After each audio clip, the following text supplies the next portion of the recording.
Hello.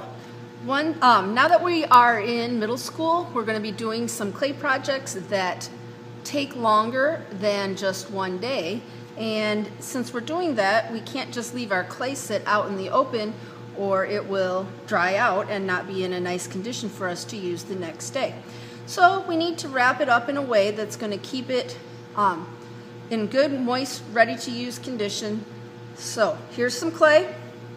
You're going to use I call this plastic cardboard. It probably has some fancy name, but it's like cardboard in that it's got two flat layers and kind of the inside sandwichy section there. But it's made out of plastic instead of paper. That way it doesn't, you can wash it off with water and it won't disintegrate and stuff. So works pretty well, but although it's flexible, please do not bend it on purpose. That will ruin them and it won't hold the clay up very well anymore. For clay, it likes to stick on smooth, flat surfaces like plastic or a tabletop. So when we work on clay, we'll be using these canvas boards as a work surface. The clay won't stick on those, but it would stick on these, which is what we're going to set it on to wrap it up. To help it not do that, you're going to take a paper towel and place it over the top of that little plastic cardboard, and we want to get some moisture in the bundle where we're wrapping up our clay. But you never want to spray your clay directly unless you're recycling it. We'll talk more about recycling later, but know in general that it's bad for your clay to spray it straight up with water. It causes it to lose its clay integrity, which means it starts to not stay together well, starts to kind of disintegrate. So we're going to spritz on the paper towel. Oh, I forgot to show you. So here are our spray bottles. If these end up getting broken and I get more, they'll still have a knob like this on the end.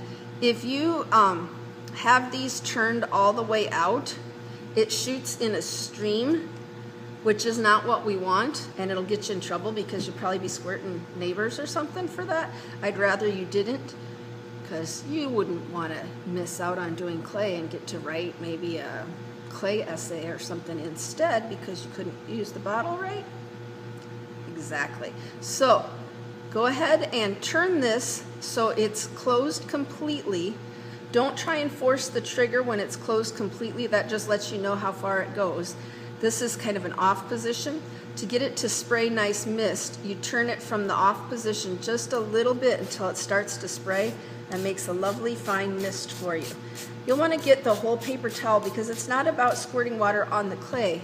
It's about having humidity and moisture in the bundle where the clay is going to get put away at. So I've got my clay here, and to make it extra nice and moist in the package, we're going to put another paper towel over the top, give that a nice misting like so, and then this clay, if you want, you can just kind of tuck these edges up. It doesn't really matter that much.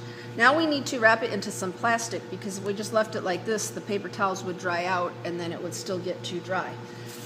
You're going to need two plastic, like grocery sack.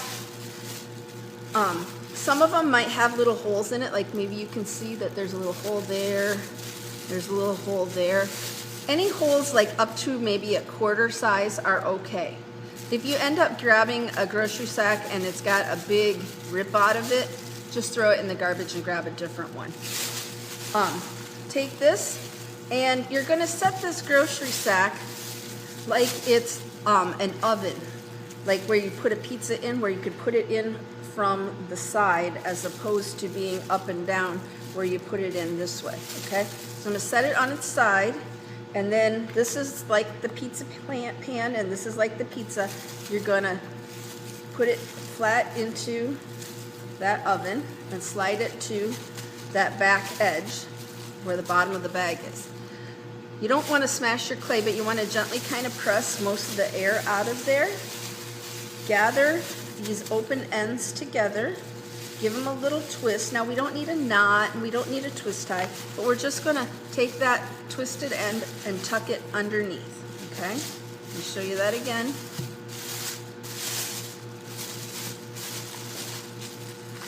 You put it into the bag from the side, set it to the back of the bag. Gently press out the air so you don't smash the clay. Give it a little twist and tuck that underneath. Now you have a second plastic grocery bag. Check it for holes. This one looks pretty good. Like I said, they can be up to a quarter size hole and it's still okay.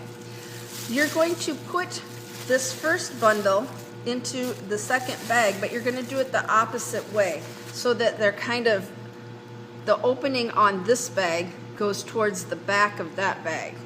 All right, so here's the opening of the new bag. The back is over here. Here's the opening of the first bag tucked under, but it's facing this direction. I'm going to slide the front, the opening of this first bag in so that it goes up next to the back of that second bag. Okay? Then the same thing, gently press out your air. Give it a little bit of a twist. Tuck that under. And you could put this on the shelf. I mean, it would be pretty much ready to go. However, how are you going to know yours from everybody else's in the class? And do you really want to risk having somebody open up your clay project when they're looking for theirs? And instead of finding theirs, they find yours. Do you think they're going to wrap it up again nice? What if you were gone that day and they unwrapped it and then all your clay dried? So to avoid that, use of some masking tape, Sharpie, write your name on here. And I would write what class period you're in. If you're in period 2, you could write P2 on it. If you're in period 8, write P8, whatever. That way, if it gets placed on the wrong shelf, we can still find it back for you more quickly. All right, we got that. Tape it right on there. And that's good to go. When you get back the next day, your clay should be in nice condition, ready for you to work. Yay, good job. Talk to you later.